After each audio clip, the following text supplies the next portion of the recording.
If there's one sauce that has a reputation for being difficult, a sauce that strikes fear into the hearts of chefs everywhere, it's hollandaise. Now hollandaise, just like mayonnaise, is a fat and water emulsion. Normally when you mix together fat and water, the fat's going to separate and float on top of the water in a greasy layer. But the key to a successful emulsion is to break that fat up into droplets so tiny that they stay evenly dispersed, causing the liquid to thicken and turn opaque. Traditionally, the way that you do this is by whisking together egg yolks and lemon juice in a double boiler until they're hot and frothy, and then slowly whisking in butter in a thin and steady stream. As you whisk, the butter breaks into minute droplets, while the egg yolk acts as an emulsifier, helping to keep those droplets evenly dispersed and thickening the sauce. What you get is a creamy, smooth sauce with a rich texture and mild flavor that's perfect for vegetables, fish, and eggs. But there's a lot of ways it can go wrong. If you don't whisk fast enough, or if you add your butter too fast, the sauce will end up greasy and broken.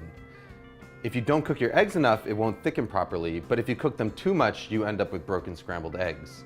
The fact of the matter is, if you want to learn how to do it the traditional way, the road to perfect hollandaise is paved in broken sauces. But here's the good news. There's an alternative method that is completely foolproof, produces a hollandaise that's every bit as good as the traditional version, and takes about a minute start to finish.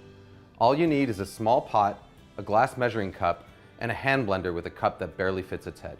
We start by combining an egg yolk, a teaspoon of water, a teaspoon of lemon juice, and a pinch of salt in the bottom of a blender cup. Next, we melt a stick of butter on the stovetop until it's completely hot and bubbling. It should register about 220 degrees Fahrenheit with an instant read thermometer. Pour that butter into a glass measuring cup. Now all we've got to do is stick the hand blender into the cup, start it running, and then slowly drizzle in our butter. As the hot butter hits the eggs, they start to cook.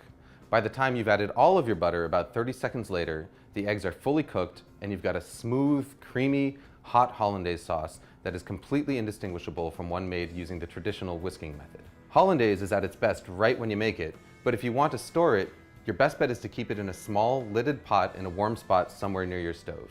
Just make sure that you use it within a couple of hours. Food Lab signing out.